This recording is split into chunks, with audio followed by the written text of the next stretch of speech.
জাতীয় নির্বাচনকে সামনে রেখে বড় পরিসরে আইন শৃঙ্খলা বাহিনীকে প্রস্তুত করতে যাচ্ছে সরকার।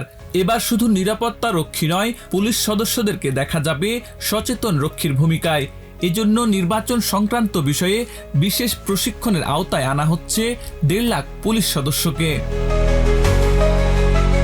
সোমবার 28 জুলাই দুপুরে রাজধানীর ফরেন সার্ভিস একাডেমিতে এক সংবাদ সম্মেলনে প্রধান উপদেষ্টার প্রেস সচিব শফিকুল আলম জানান, সেপ্টেম্বর থেকে এ প্রশিক্ষণ শুরু হবে। প্রধান উপদেষ্টা ডক্টর মোহাম্মদ ইউনূসের নির্দেশে এ উদ্যোগ নেওয়া হয়েছে।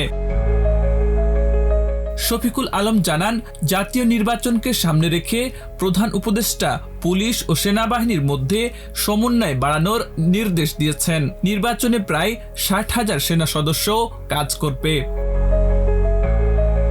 এর আগে রাষ্ট্রীয় অতিথি ভবন যমুনায় আইন শৃঙ্খলা বাহিনীর সঙ্গে প্রধান উপদেষ্টার বৈঠক হয়। বৈঠকে আইন শৃঙ্খলা পরিস্থিতি ও বাহিনীর প্রস্তুতি নিয়ে আলোচনা করা হয়। সভায় স্বরাষ্ট্র উপদেষ্টা সহ পুলিশের শীর্ষ কর্মকর্তারা অংশ নেন।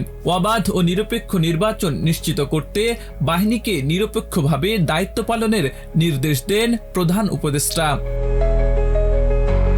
এদিকে নির্বাচনের তারিখ ঘোষণাকে ঘিরে রাজনৈতিক অঙ্গনে ধোঁয়াশা তৈরি হয়েছে।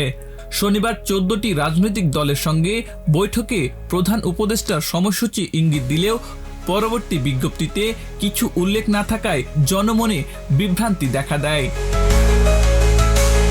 বিএনপি এই উদ্যোগকে স্বাগত জানালেও দাবি করে নির্বাচন কমিশনের মাধ্যমেই তারিখ ঘোষণার যথাযথ প্রক্রিয়া অনুসরণ করা উচিত। জামাত ইসলামী বলছে, বৈঠকে প্রধান উপদেষ্টা নির্বাচনের নির্দিষ্ট তারিখ বলেননি। এনসিপির মতে, সব দলের সঙ্গে আলোচনার আগেই কোনো ধরনের চূড়ান্ত ঘোষণা দেয়া ঠিক হবে না। আব্দুল হাকিম, প্রজন্ম 24।